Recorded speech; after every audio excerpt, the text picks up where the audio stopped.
हैदराबाद कुरैशी साहब, अभी बात की जो अपने हाल हाशमी साहब ने भी मुल्क में दहशत गर्दी के हवाले से सूबों में जो इस वक्त लॉ एंड ऑर्डर की सूरत हाल है। आज सरफराज बुगटी साहब ने जो वज़ीर आला बलूचिस्तान, उन्होंने प्रेस कॉन्फ्रेंस भी की। बैंक लूटने के वाक़यात, आज 15 से 20 लोग बैंक लूटने चले गए, एक बड़ा चैलेंज है। जिसके बाद एक नेशनल पैगाम अमन कमेटी का इजलास भी हुआ वज़ीर आज़म की ज़ेर सदारत, जिसमें इस बात का भी फिर एक बार फिर इसको दोहराया गया, BLA हो या कलअदम तहरीक तालिबान पाकिस्तान हो, इनके खिलाफ एक्शन भी जारी रहेंगे और इनके साथ कोई कंप्रोमाइज़ भी रियासत नहीं करेगी। लेकिन दूसरी तरफ हम देखते हैं एक सूबे के अंदर से आवाज़ें उठती हैं, तीरा में अगर कोई टारगेटेड ऑपरेशन है तो उसके खिलाफ पूरी कंपेन चलाई जा रही है।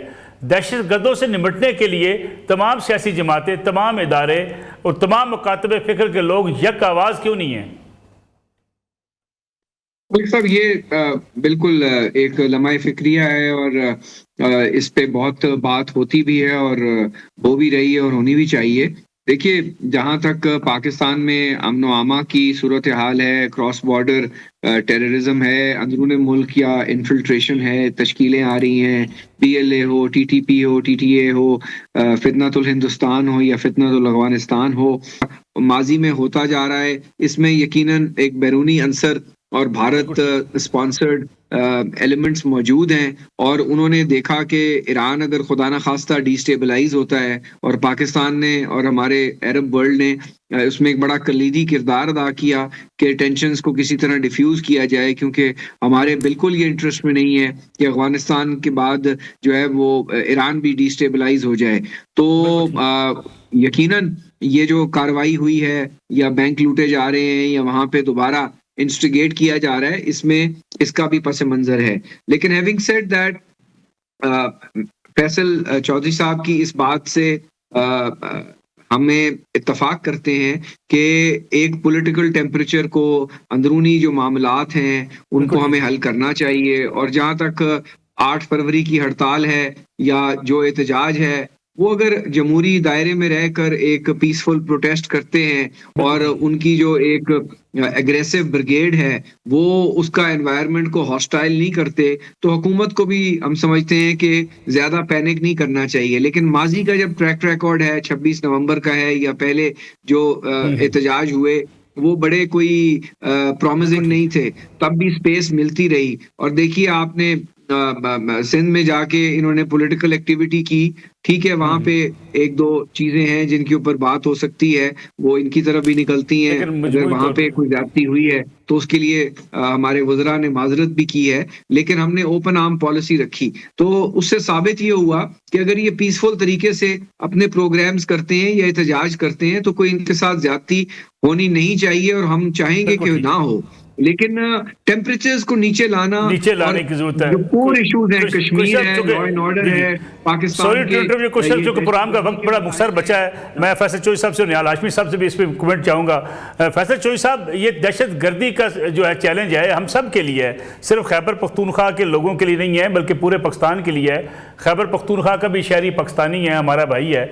ये वहाँ की सूबाई हुकूमत क्यों इस मसले पे वफाक के सामने आन खड़ी होती है?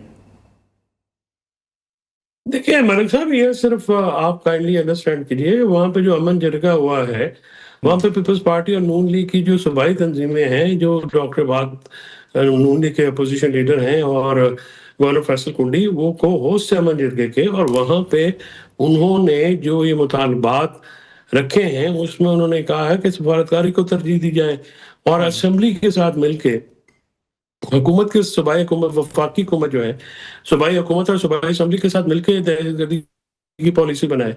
ये तमाम पार्टीज का एक वहाँ पे जॉइंट मौकफ है, जिसमें JUI भी शामिल है, ANP भी शामिल है, अवाम के अंदर शामिल जमातें हैं वो भी हैं, जो बाहर हैं वो भी हैं। तो ये जो बात ये है ना कि ये वफाकी हुकूमत को सबसे पहले तो अपने लोगों को एतमाद में लेना चाहिए और उनको बताना चाहिए कि क्या वहाँ पे सूरत हाल है।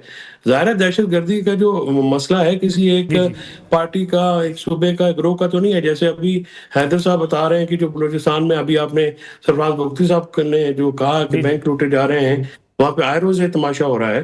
केपी में तो वेस्टर्न बॉर्डर पे अफगानिस्तान के साथ इशू है और वहाँ पे इंटेलिजेंस बेस्ड ऑपरेशन हो रहे हैं, ठीक। लेकिन क्योंकि तमाम जमातों का यकसा मौकफ है, लिहाजा उनको एंगेज करना ज्यादा बेहतर होगा बिल्कुल। बजाय कि एक बर्बाडो सिचुएशन जो है वो ठीक है। सामने निहाल लाए। हाशमी साहब, क्या सारी पार्टीज को एंगेज करके कोई ऑल पार्टीज कॉन्फ्रेंस नहीं बुलाई जा सकती खैबर पख्तूनख्वा और बलूचिस्तान के हवाले से?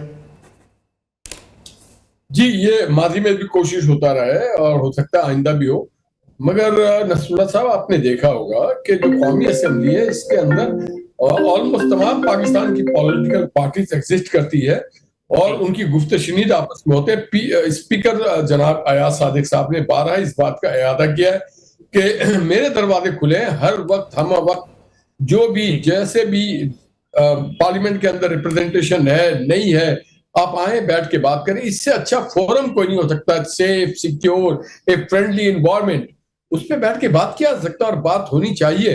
तो मैं ये समझता हूँ तमाम सियासी जमात की नुमाइंदगी है कौमी असेंबली में, आए बैठ करके बात करें।